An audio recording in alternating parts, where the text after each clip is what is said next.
কমেন্টসে যারা আমাকে বিয়ে করতে চাচ্ছেন, প্রপোজ করছেন, থ্যাংক ইউ আপনাদেরকে। আমি ভেবে দেখব, খুব মজায় থাকি। আমি মিডিয়ার সর্বসেক্টরে আছি। রিসেন্টলি আমার একটা গান আসছে রূপনগরের রানী, সবাই দেখতে পাবেন। আজকে আমি এখানে এসে আমি কোনো বিয়ের আলাপ করব না। পার্লারের সার্ভিস অবশ্যই প্রত্যেকটা জিনিসের একটা যত্ন আছে। আমি আমার নিজেকে যতটুকুন যত্ন করব তত আমাকে সুন্দর লাগবে, আমার ফেস গ্লোয়িং হবে। আর পার্লার তো সে আদি যুগ থেকেই, মানে জন্মের পর থেকেই তো আমি নিজেও একজন বিউটিশিয়ান ফ্যামিলির মেয়ে। আমার দুই খালামণি বিউটিশিয়ান, আরব কান্ট্রিতে থাকেন তারা।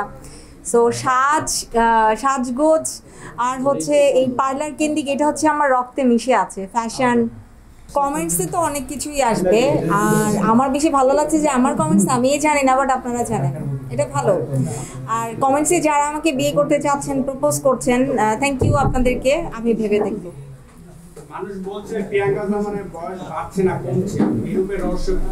আমার রূপের রহস্য আমার ভালো মন মানসিকতা, আমার হাসি খুশি প্রাণ চঞ্চলা চলাফেরা, এই তো।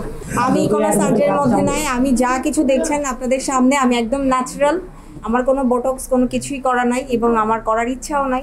আমি ন্যাচারালি প্রিটি থাকতে চাই। স্বপ্ন বলে কিছু নাই, বাস্তবায়ন করাটা হচ্ছে ইম্পর্টেন্ট। যার সাথে বেটার মনে হবে তার সাথেই কাজ করব।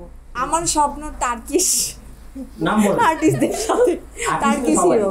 যেহেতু আমার পছন্দ জানতে চাওয়া হয়েছে, তো এটা আমার ব্যক্তিগত পছন্দ।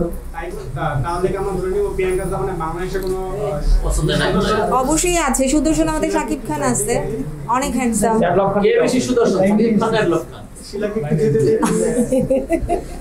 দুইজন দুইজনের জায়গা থেকে বেটার। আচ্ছা আপু, আসলে কি নিয়ে ব্যস্ত আছেন? আমি রিসেন্টলি ধারাবাহিক নাটক করে এসেছি, মার্ডার, সিলেটে শুটিং করে এসেছি। এটা খুব তাড়াতাড়ি অন ইয়ার হবে। এবং রিসেন্টলি আমার একটা গান আসছে রূপনগরের রানী, সবাই দেখতে পাবেন। খুব ডিফারেন্ট একটা গান, আই থিঙ্ক ভালো হবে। আমি খুব মজায় থাকি। আমি মিডিয়ার সর্বসেক্টরে আছি, সব টাইপেরই কাজ করি, নাচ গান অভিনয় সবটাই আমার ভালো লাগে। সবাই পজিটিভই চায়, সো আমি কেন নেগেটিভ যাবো? আমি পজিটিভ আলোচনা। আমি ভাইরালের দিকে ঝুঁকছি না, আমি ভালো গুণ নিয়ে ছুটছি।